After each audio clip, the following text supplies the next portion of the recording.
بسم الله الرحمن الرحيم. الحمد لله رب العالمين والعاقبة للمتقين ولا عدوان إلا على الظالمين والصلاة والسلام الأتمان الأكملان على محمد خاتم النبيين وعلى آله وصحبه الغر الميامين ومن تبعهم وتابعيهم بإحسان إلى يوم الدين. أما بعد، رب اشرح لي صدري ويسر لي أمري واحلل عقدة من لساني يفقه قولي رب يسر وأعن. اللهم لا سهل إلا ما جعلته سهلا وأنت تجعل الحزن إذا شئت سهلا. آپ تمام حضرات کا بلاغہ کے آن لائن درس میں خیر مقدم ہے۔ آج ہمارا دوسرا درس ہے جس میں ہم مقدمہ سے فارغ ہو کر جو فصاحت و بلاغت و اسلوب اور ان کی تعریفات اور ان کے خصائص وغیرہ پر مشتمل تھا، اب ہم براہ راست یہاں سے کتاب شروع کر رہے ہیں۔ علم البیان البلاغہ الواضحہ کا نقطۂ آغاز ہے۔ یہ بات آپ کو بیان کی جا چکی تھی مقدمے کے اندر کہ علم البلاغہ قدیم زمانے سے جو ترتیب اس کی چلی آ رہی تھی وہ یہ تھی کہ علم المعانی سے آغاز کرتے تھے اور اس کے بعد علم البیان اور پھر علم البدیع۔ یہی ترتیب شروع کی تالیفات میں رہی اور ماضی قریب تک اسی ڈھرے پر بلاغہ کی کتابیں لکھی جاتی رہیں۔ لیکن یہ جو مقرر آپ کے یہاں کتاب ہے، اس کتاب کے اندر مصنفین نے ترتیب ذرا سی بدل دی ہے۔ انہوں نے آغاز کیا ہے علم البیان سے۔ جو دوسرا باب ہے حقیقت میں بلاغہ کا، اس کو انہوں نے پہلا باب بنایا ہے، اور جو پہلا باب ہے یعنی علم المعانی، اس کو دوسرا باب بنایا ہے۔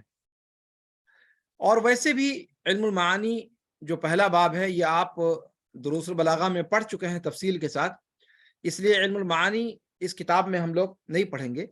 علم البیان پڑھنا تھا ویسے بھی، چونکہ علم المعانی آپ لوگوں نے پچھلے سال یا اس سے پہلے والے سال پڑھ لیا ہے۔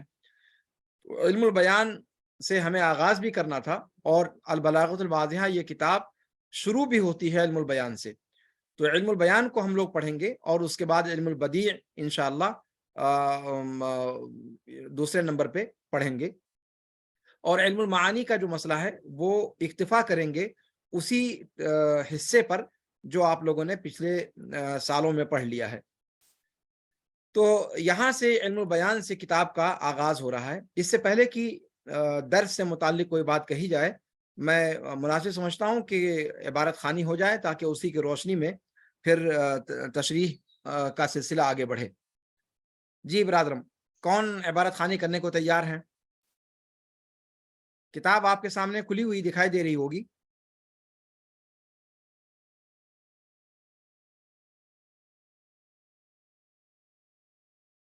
کون پڑھیں گے؟ بسم اللہ الرحمن الرحیم۔ جی علم البیان التشبیہ۔ جی جی پڑھیں۔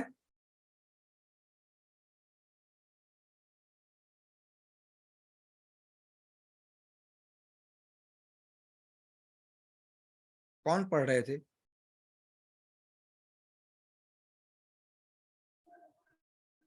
آواز کٹ گئی۔ آواز بند کر لیا آپ نے اپنے یہاں سے، میوٹ کر لیا ہے۔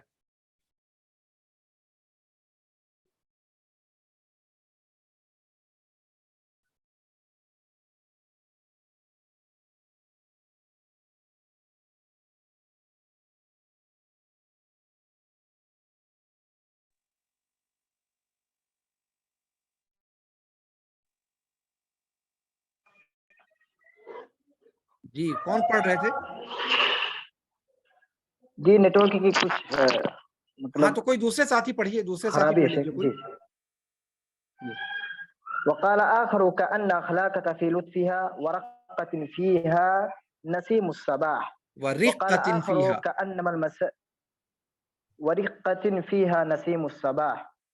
وقال آخر كأنما المساء في صفاء وقد جرى ذائب اللجين. شکر اوپر کیجیے. البحث. في البيت الأول عرف الشاعر أن ممدوحه وضيء الوجه متلال للطلعة فأراد أن يأتي له بمثيل تقوى فيه الصفة وهي الضياء والإشراق فلم يجد أقوى من الشمس فضاهاه بها ولبيان المضاهاة أتى بالكاف. وفي البيت الثاني رأى الشاعر ممدوحه متصفا بوصفين هما الشجاعة ومسارع الشدائد فبحث له ومسارعة الشدائد فبحث له النظيرين في كل منهما إحدى هاتين الصفتين قوية فضاهاه بالأسد في الأولى وبالسيف في الثانية وبين هذه المضاهاة بأداته هي الكاف. وفي البيت الثالث وجد الشاعر أخلاق صديقه دمثة لطيفة ترتاح لها النفس فعمل على أن يأتي لها بنظير تتجلى فيه هذه الصفة والتقوى فرأى أن نسيم الصباح كذلك فعقد المماثلة بينهما وبين هذه المماثلة بينهما وبين هذه المماثلة بالحرف كأن. وفي البيت الرابع عمل الشاعر على أن يجد مثيلا للماء الصافي تقوى فيه صفة الصفاء فرأى أن الفضة الذائبة تتجلى فيها هذه الصفة فماثل بينهما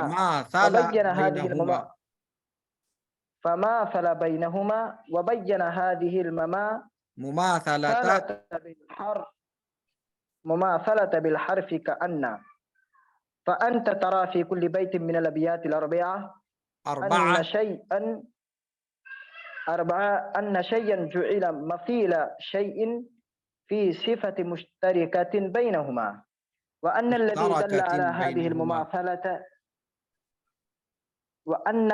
دل على هذه المماثلة أداة هي الكاف أو كأن وهذا ما يسمى بالتشبيه. وقد رأيت أن لا بد له من أركان أربعة.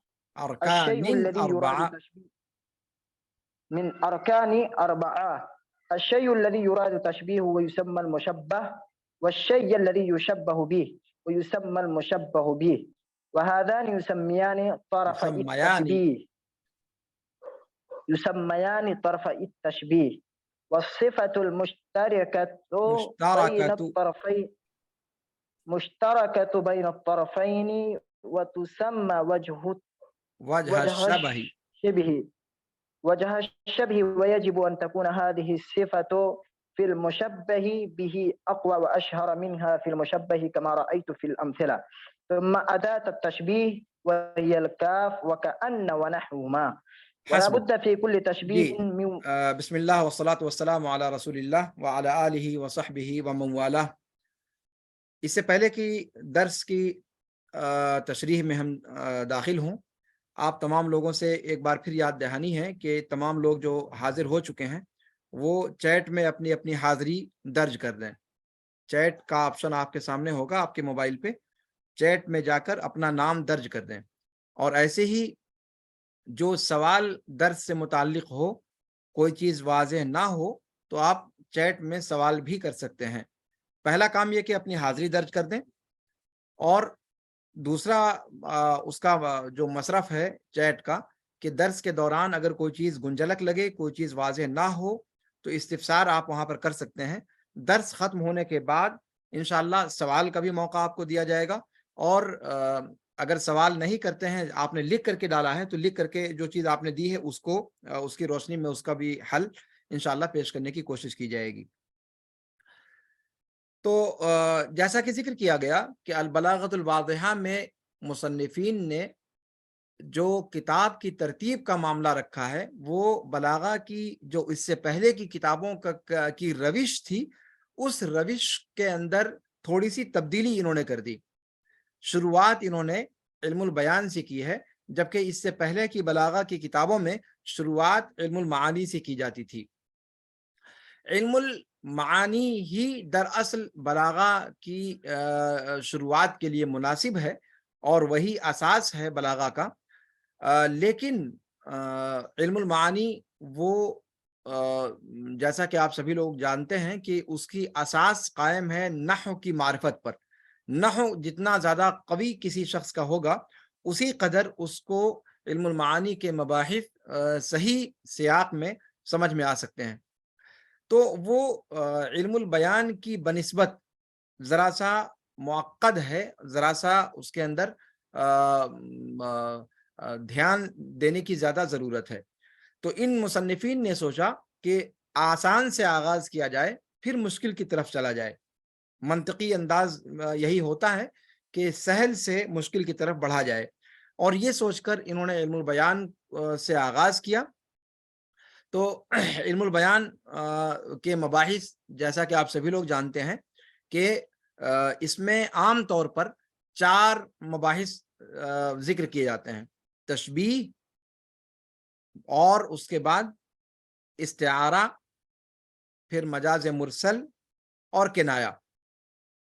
یہ بھی آپ لوگوں نے اس سے پہلے اجمالاً پڑھا ہوگا، اس کی تفصیل انشاءاللہ ہم یہاں پر پڑھیں گے۔ علم البیان میں تشبیہ سے آغاز کیا جاتا ہے، اور تشبیہ یہ حقیقت ہوا کرتی ہے، اور اس کے بعد جو اقسام شروع ہوتی ہیں وہ مجاز کی اقسام ہیں، چاہے ہم اس کو استعارہ کہیں اور چاہے پھر اس کو مجاز مرسل کہیں۔ تو استعارہ اور مجاز مرسل یہ دونوں مجاز کی قسموں میں سے ہیں، اور مجاز کے بارے میں ایک لمبی چوڑی بحث بھی موجود ہے شریعت میں، کہ مجاز لغت میں ہوتا ہے یا نہیں ہوتا ہے، قرآن میں اور حدیث میں مجاز مانا جائے یا نہ مانا جائے، اور اس پر بہت بحثیں کی گئی ہیں۔ بہرحال اس سے ہمیں کوئی لینا دینا یہاں پر نہیں ہے، فی الحال ہم بلاغہ میں پڑھ رہے ہیں۔ تو بلاغہ میں جو علم البیان کے مباحث ہیں وہ نمبر 1 تشبیہ، نمبر 2 استعارہ، نمبر 3 مجاز مرسل، اور نمبر 4 کنایہ۔ میرا خیال ہے کہ آپ لوگ اس کو نوٹ کر لیں گے کہ علم البیان 4 ابواب پر مشتمل ہے، یا 4 مباحث پر مشتمل ہے۔ پہلا مبحث تشبیہ کا ہے، دوسرا مبحث استعارہ کا ہے، تیسرا مبحث مجاز مرسل کا ہے، اور چوتھا مبحث کنایہ کا ہے۔ تو ابھی ہم شروعات کریں گے تشبیہ سے، اور تشبیہ سے شروعات اس لیے کی جاتی ہے کہ آگے آنے والے ابواب کا انحصار تشبیہ پر ہی ہے۔ تشبیہ اگر نہیں سمجھیں گے تو پھر اس سے آگے جو استعارہ ہے اس کو ہم بالکل بھی سمجھ نہیں سکتے۔ تو استعارہ کو ذکر کرنے کے لیے تشبیہ مقدمہ ہے، اور یہیں سے علم البیان کا آغاز تشبیہ سے کرنا ضروری سمجھا گیا۔ آئیے جیسا کہ شروع میں نے بیان کیا تھا کہ البلاغۃ الواضحہ کے مصنفین کا طریقہ ہوگا کہ وہ درس کے شروع میں شواہد ذکر کریں گے، پھر ان شواہد کی وضاحت کریں گے، شرح کریں گے، اور پھر اخیر میں ان کا نچوڑ قواعد کی شکل میں بیان کرتے ہیں۔ یہ بیان کیا گیا تھا آپ لوگوں کو کہ البلاغۃ الواضحہ کے مصنفین کا طریقہ کیا ہے کتاب کے اندر، اور آپ لوگوں کو وہ چیز اچھے طریقے سے تفصیل کے ساتھ سمجھائی گئی تھی، تو اس کو ذہن میں رکھیے گا۔ تو اسی طریقے کے مطابق جب علم البیان کی بحث شروع ہو رہی ہے تو یہاں پر مصنفین اس کی پہلی بحث تشبیہ کی جو ہے، تشبیہ کے شواہد کو ذکر کر رہے ہیں، اور ان شواہد کی شرح کرتے ہوئے وہ اس پہلے درس میں تشبیہ ہے کیا، اس کے ارکان کیا ہیں، اس کو بیان کریں گے، لیکن شواہد کی شرح کے بعد اس کا اس مستخلص پیش کریں گے، اس کا نچوڑ پیش کریں گے آخر میں چل کر کے۔ اور یہ طریقہ بہت دلچسپ طریقہ ہے، اس سے آپ کو ذرہ برابر بھی خشکی محسوس نہیں ہوگی انشاءاللہ اس بحث کو پڑھنے میں۔ تو آئیے شواہد سے شروعات کرتے ہیں۔ تشبیہ یہ پہلا مبحث ہے علم البیان کا، اور اس پہلے درس میں تشبیہ کہتے کس کو ہیں اور اس کے ارکان کیا ہیں یہ بتلانا مقصود ہے۔ تو آئیے پہلے شواہد کو دیکھتے ہیں، اور پھر اس کے بعد ان شواہد کی روشنی میں ہم تشبیہ کی تعریف اور اس کے ارکان تک پہنچنے کی کوشش کریں گے۔ مثالیں ذکر کیا ہے مصنفین نے، کہتے ہیں کہ قال المعری فی المدیح، اور یہ حضرت معری کون ہیں، ان کا تذکرہ آپ کے سامنے اس سے پہلے گزر چکا ہے۔ ابو العلا المعری، کل کے درس میں بھی اس کا ذکر آیا تھا۔ ابو العلا المعری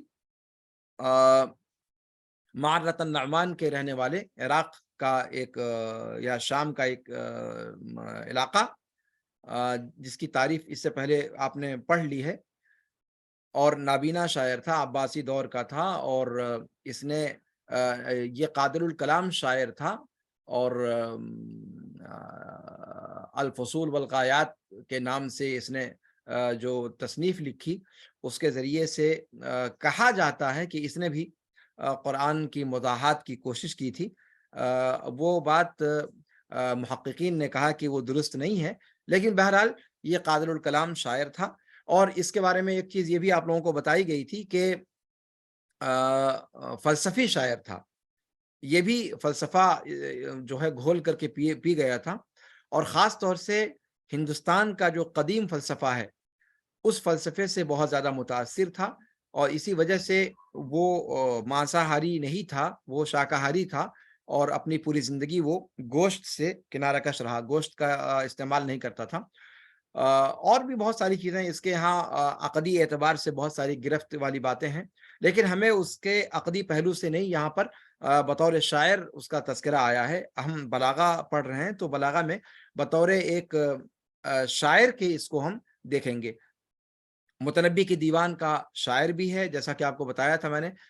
اس کی جو شرح ہے متنبی کے دیوان کی، اس کا نام اس نے معجز احمد رکھا ہے، اور یہ شرح لائبریری کے اندر یہاں موجود ہے۔ اگر آپ لوگوں کو توفیق ہوگی تو اس کو دیکھ لیجئے گا، بہت مارکۃ الآراء شرح ہے، اور واقعتاً اگر عربی ادب سے کسی کو دلچسپی ہے تو اس شرح کو ضرور پڑھنا چاہیے۔ بہرحال تو ابو العلا المعری مدح میں کہتا ہے اپنے ممدوح کی تعریف میں کہ انت کالشمس فی الضیاء وَإِن جَاوَزْتَ كِيوَانَ فِي عُلُوِّ الْمَكَانِ، أَنْتَ كَالشَّمْسِ، کہ اے ممدوح تم سورج کی مانند ہو، سورج کی طرح ہو، سورج کے مثل ہو، سورج کے مشابہ ہو، جو بھی ترجمہ کر لیں آپ۔ انت کالشمس، اے ممدوح تم سورج کی مانند ہو، کس چیز میں؟ فی الضیاء، روشنی میں، روشن رہنے میں۔ وَإِن جَاوَزْتَ كِيوَانَ فِي عُلُوِّ الْمَكَانِ، گرچہ تم زحل سیارے سے بھی دور ہو اپنے بلند مکان کے اعتبار سے، اپنے بلند مرتبے کے اعتبار سے۔ کہا کہ اے ممدوح تم سورج کی مانند ہو اپنے روشن ہونے میں، بے انتہا روشن ہونے میں، گرچہ دوری میں اور بلند مرتبت میں اور علو مکان میں تم زحل ستارے سے بھی دور ہو۔ زحل سیارہ جو آپ جانتے ہیں کہ مشہور ہے۔ وقال آخر، دوسرا شاعر کہتا ہے انت کاللیث فی الشجاعت والاقدام والسیف فی قراع الخطوب، انت کاللیث، وہ بھی مدح میں یہ شعر کہتا ہے دوسرا شاعر کہ اے ممدوح تم شیر کی مانند ہو، کس چیز میں؟ شجاعت میں اور